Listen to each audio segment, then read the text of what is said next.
A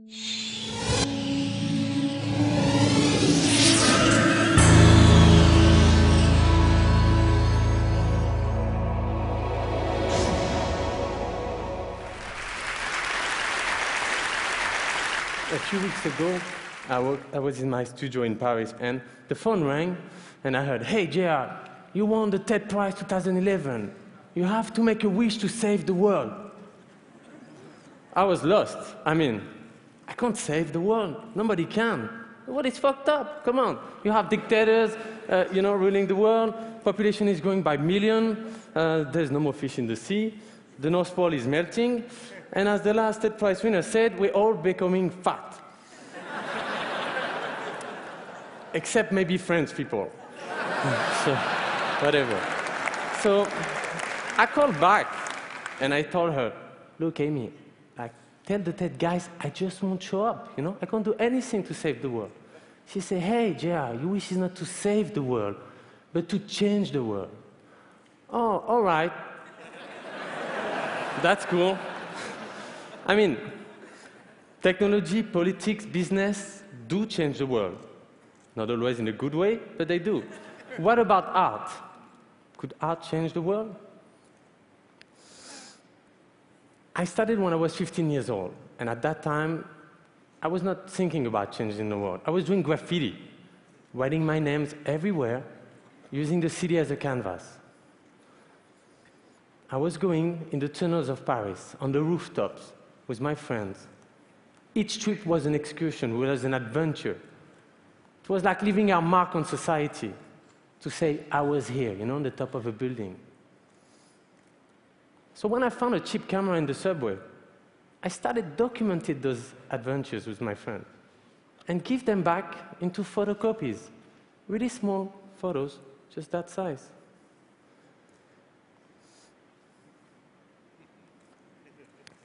That's how, at 17 years old, I started pasting them, and I did my first expo de rue, which means sidewalk gallery. And I framed it with colors so you would not confuse it with advertising. I mean, the city is the best gallery I could imagine. I would never have to make a book and then present it to a gallery and let them decide if my work was, nice enough to show it to people. I would confront it directly with the public, in the streets. So that's Paris.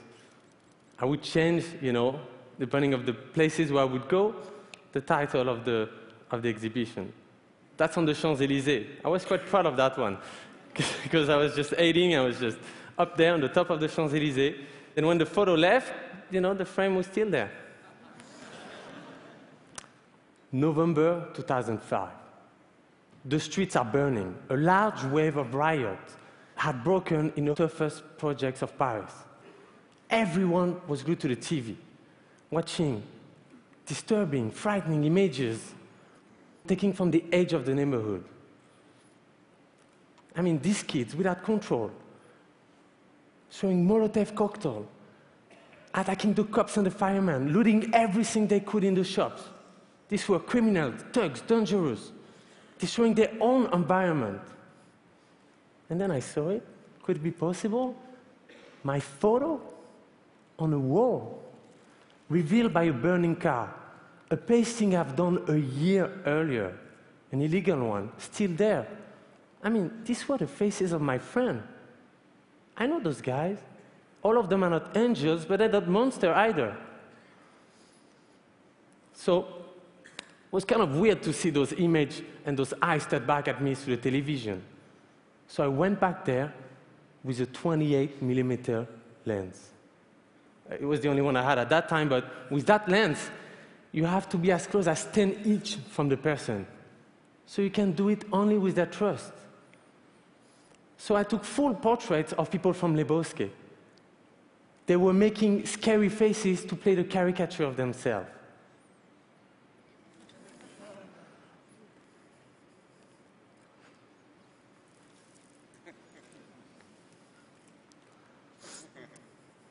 And then I pasted huge poster everywhere in the bourgeois area of Paris with their name, age, even building number of these guys.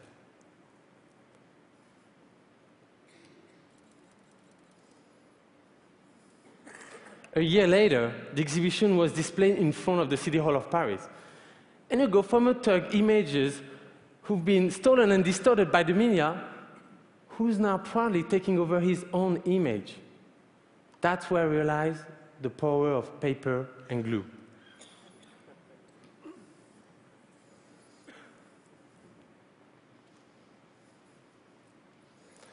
So could art change the world?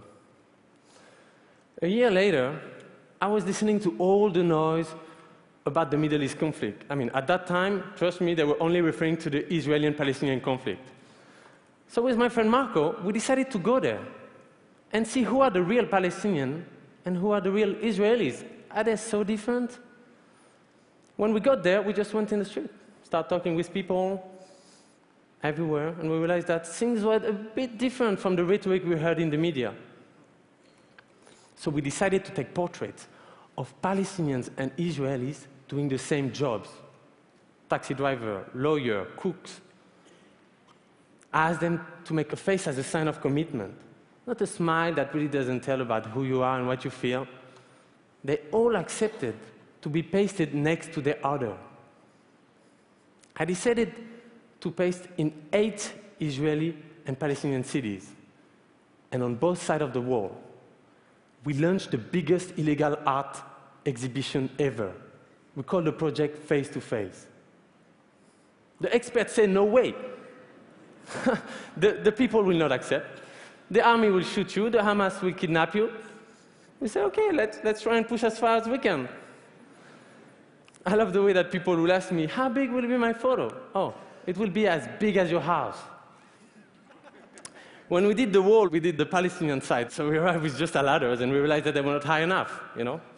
And so a Palestinian guy said, okay, calm down, no way, I'm going to find you a solution. So he went to the Church of Nativity and bring back an old ladder that was so old that it could have seen Jesus being born. We did face-to-face with only 6 friends, 2 ladders, 2 brushes, a rented car, a camera, and 20,000 square feet of paper. We had all sorts of help from all walks of life.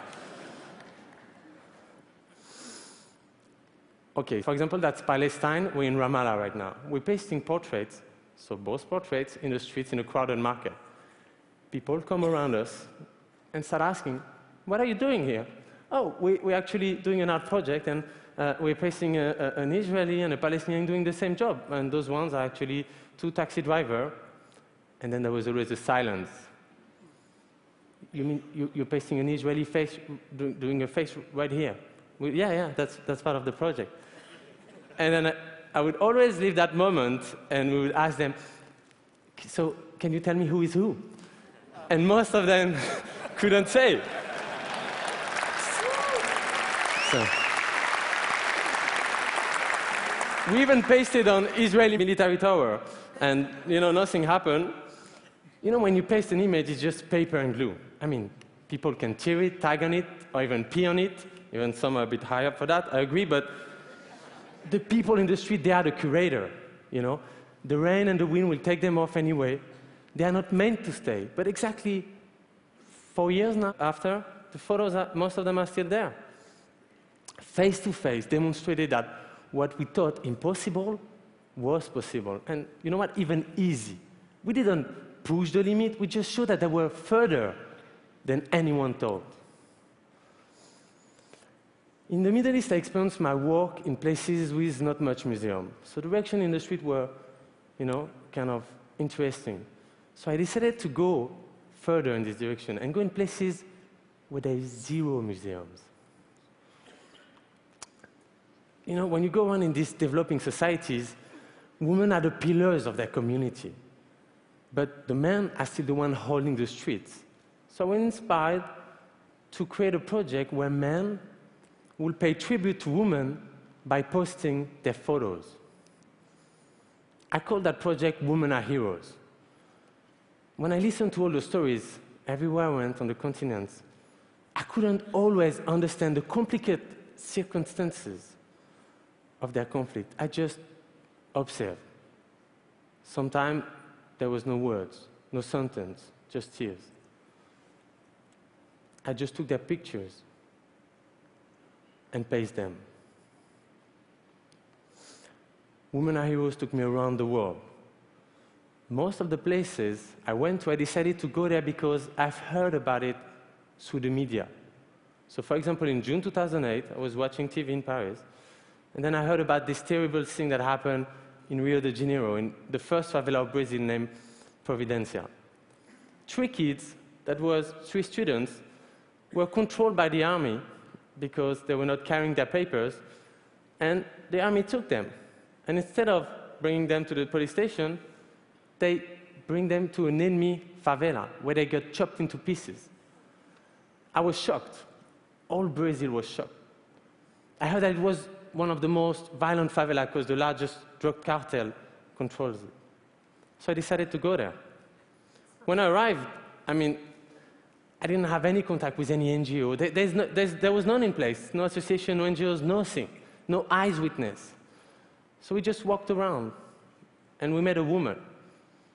And I showed her my book, and she said, you know what? We're hungry of culture.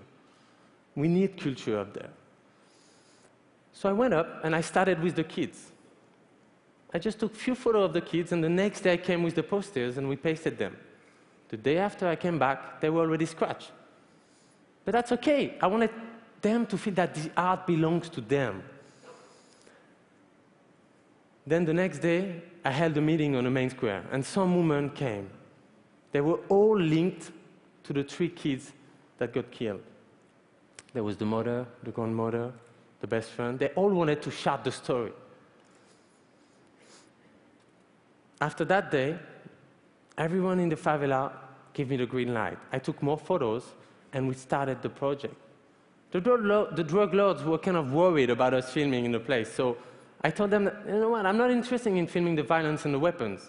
See that enough in the media. What I want to show is the incredible life and energy I've been, seeing around me the last few days. So that's a really symbolic pasting, because that's the first one we did, that you couldn't see from the city. And that's where the 3 kids got arrested, and that's the grandmother of one of them. And on that stairs, that's where the traffic control always stand, and there's a lot of exchange of fire. Everyone there understood the project. And then we pasted everywhere, the whole hill. Thank you.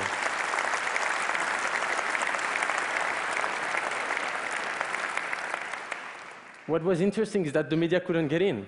You should see that. They would have to film us from a really long distance, by helicopter, and then have a really long lens, and we would see ourselves on TV pasting. And they would put a number, please call this number if you know what's going on in Providencia.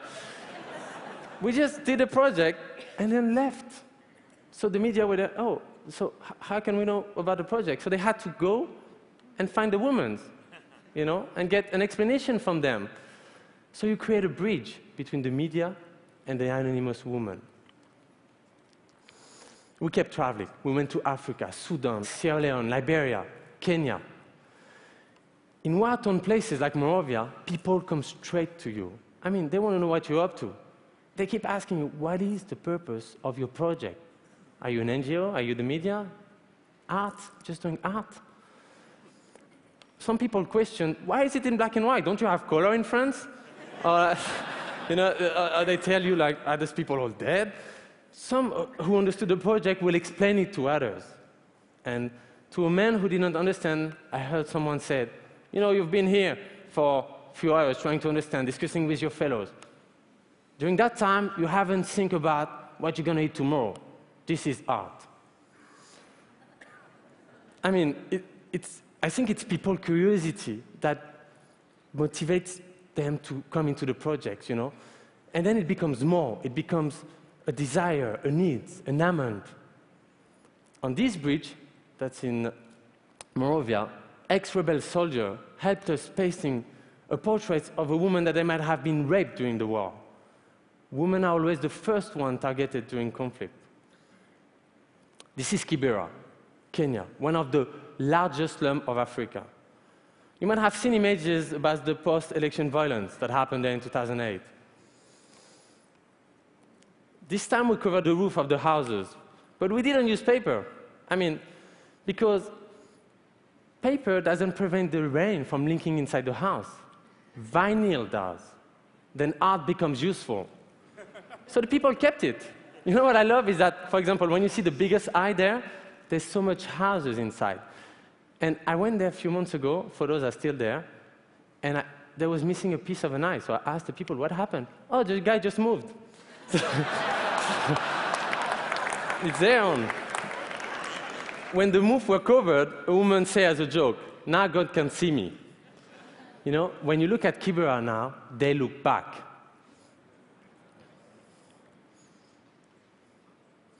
Okay, India. Before I start there, just so you know, each time we go in a place, we don't have authorization, so we set up like commandos. You know, a group of friends, we arrive there and we try to paste on the walls. But there's places where you just can't place on the wall.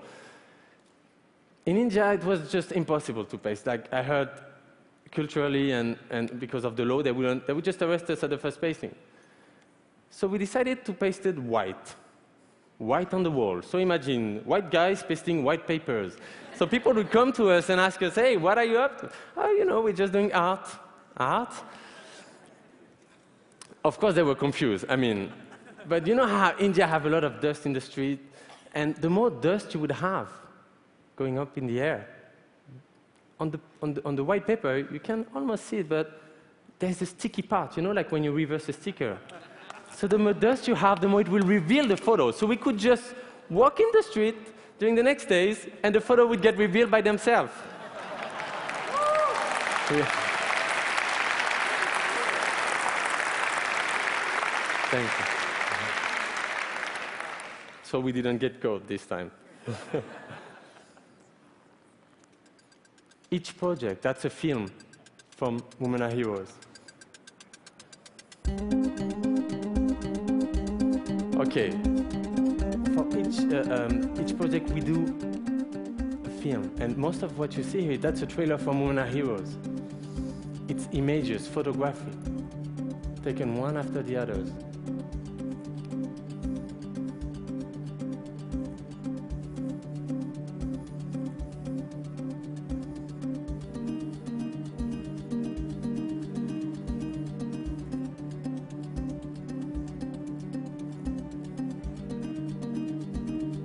And the photo kept traveling even without us.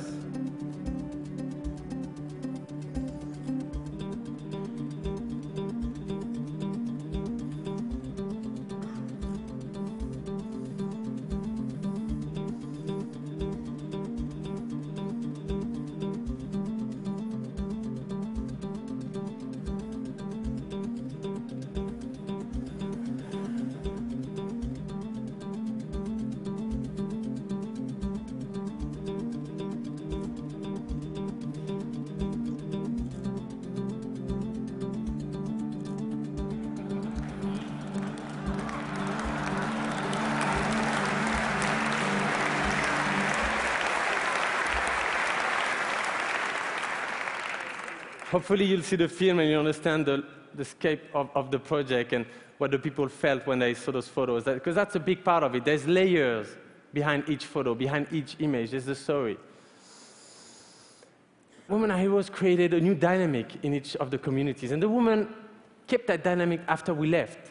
For example, we did books, not for sale, that all the community would get. But to get it, they would have to make it signed by one of the women.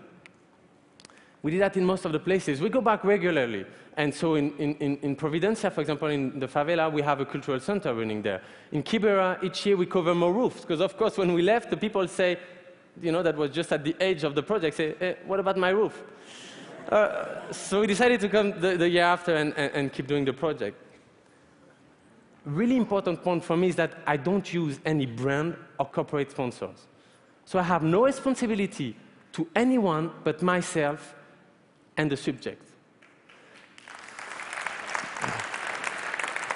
And that is, for me, like one of the most important things in the work.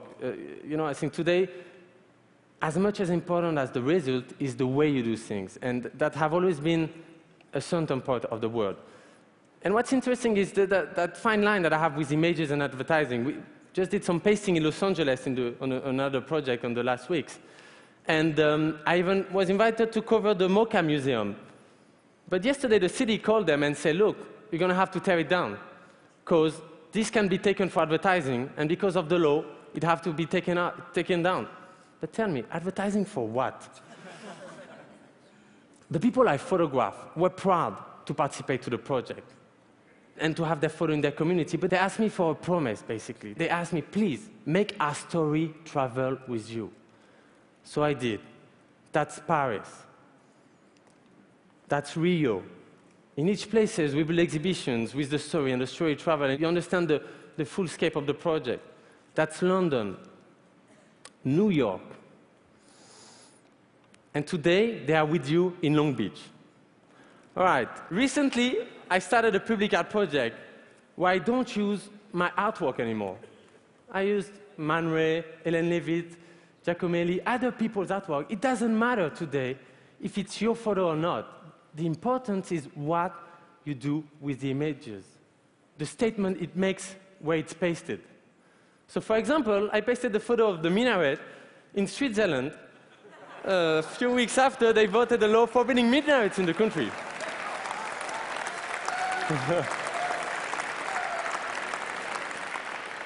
This image of three men wearing gas masks were taken in Chernobyl originally, and I pasted it in southern Italy, where the mafia sometimes bury the garbage under the ground.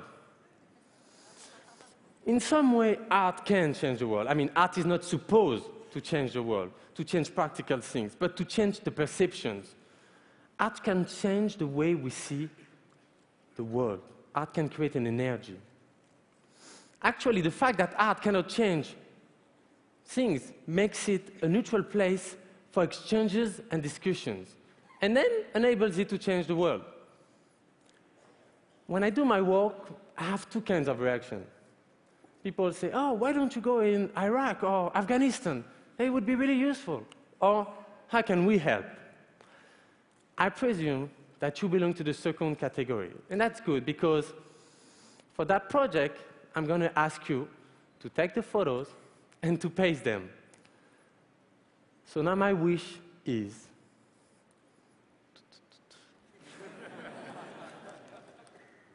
I wish for you to stand up for what you care about. By participating in a global art project, and together we'll turn the world inside out. And this starts right now. Yes, everyone in the room, everyone watching. I wanted that wish to actually start now. So a subject you're passionate about, a person you want to tell the story, or even your own photo. Tell me what you stand for.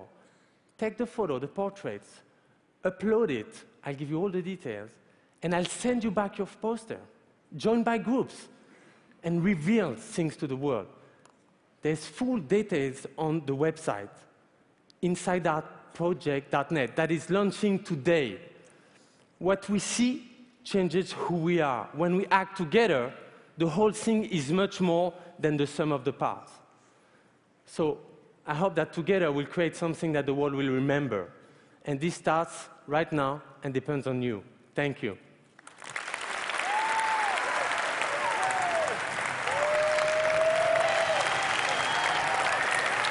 Thank you.